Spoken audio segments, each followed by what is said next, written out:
દ્વારકાના દરિયામાં જોરદાર કરંટ જોવા મળી રહ્યો છે। દરિયામાં 10 થી 12 ફૂટ ઊંચા મોજા ઉછળી રહ્યા છે, તો લોકોને જોખમ ન ખેડવા માટે તંત્ર સતત અપીલ કરી રહ્યું છે। ભડકેશ્વર મંદિર નજીક લોકો બિંદાસ્ત રીતે ફરતા જોવા મળ્યા। કેટલાક પ્રવાસી જીવના જોખમે સેલ્ફી લેતા પણ અહીં જોવા મળી રહ્યા છે।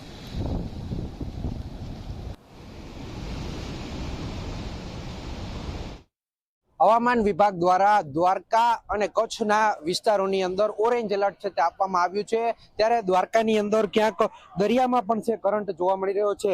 એટલે એવું કહી શકાય કે જે હવામાન વિભાગ દ્વારા જે 41 પ્રતિ કલાકની ઝડપે પવન ફૂંકાવાની શક્યતાઓ છે તે વ્યક્ત કરવામાં આવી છે। ત્યારે દ્વારકાના દરિયામાં ક્યાંક કરંટ જોવા મળી રહ્યો છે। ખાસ કરીને વાત કરવામાં આવે તો ગોમતી ઘાટ પર છે તે લોકોને દૂર ખસેડવામાં આવી રહ્યા છે। સાથે જ ઓખા બંદર પર 3 નંબરનું સિગ્નલ લગાવવામાં આવ્યું છે અને માછીમારોને દરિયો ન ખેડવાની પણ સૂચના આપવામાં આવી છે। ખાસ જ્યારે વાત કરીએ તો તંત્ર પણ છે તે ક્યાંક એલર્ટ બન્યું છે। NDRF ની ટીમ છે, ફાયર વિભાગની ટીમ છે, તેને પણ છે તે સ્ટેન્ડ બાય રાખવામાં આવી છે। ગમે તે પરિસ્થિતિ થાય, પરિસ્થિતિઓને પહોંચી વળવા માટે વહીવટી તંત્ર ક્યાંક સજાગ બન્યું છે અને દ્વારકાના દરિયામાં પણ ક્યાંક કરંટ જોવા મળી રહ્યો છે। જયદીપ લાખાણી, G24 કલાક, દ્વારકા। તો દેવભૂમિ દ્વારકામાં તંત્રએ વરસાદનું ઓરેન્જ એલર્ટ જાહેર કર્યું છે। ભારે વરસાદની શક્યતાને ધ્યાનમાં રાખીને તંત્ર એલર્ટની સ્થિતિ પર છે। સુરક્ષાના ભાગરૂપે ગોમતી ઘાટ પર પોલીસ બંદોબસ્ત ગોઠવી દેવામાં આવ્યો। આકસ્મિક પરિસ્થિતિને પહોંચી વળવા માટે NDRFની ટીમ પણ સ્ટેન્ડ બાય રાખવામાં આવી છે। ઓખા બંદર પર 3 નંબરનું સિગ્નલ લગાવવામાં આવ્યું।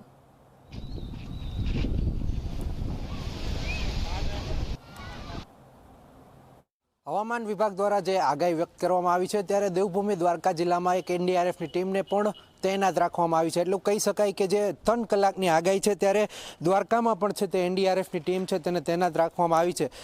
કોઈ નીચાણવાળા વિસ્તારોમાં જે રેસ્ક્યુની કામગીરી છે તેને લઈને પણ છે તે ક્યાંક છે તે NDRFની ટીમ, સ્થાનિક તંત્ર છે તે ક્યાંક એલર્ટ જોવા મળી રહ્યું છે। વાત કરવામાં આવે તો તમામ પ્રકારના સાધનો સાથે છે તે NDRF ટીમને છે કે દ્વારકાની અંદર છે તે તૈનાત રાખવામાં આવી છે। હાલ જે હવામાન વિભાગ દ્વારા 3 કલાકની આગાહી વ્યક્ત કરવામાં આવી છે ત્યારે દ્વારકા, જામનગર સહિતના વિસ્તારોની અંદર રેડ એલર્ટ આપવામાં આવ્યું છે। ત્યારે દ્વારકામાં પણ NDRFની ટીમ તૈનાત રાખવામાં આવી છે। જયદીપ લાખાણી, G24 કલાક, દ્વારકા।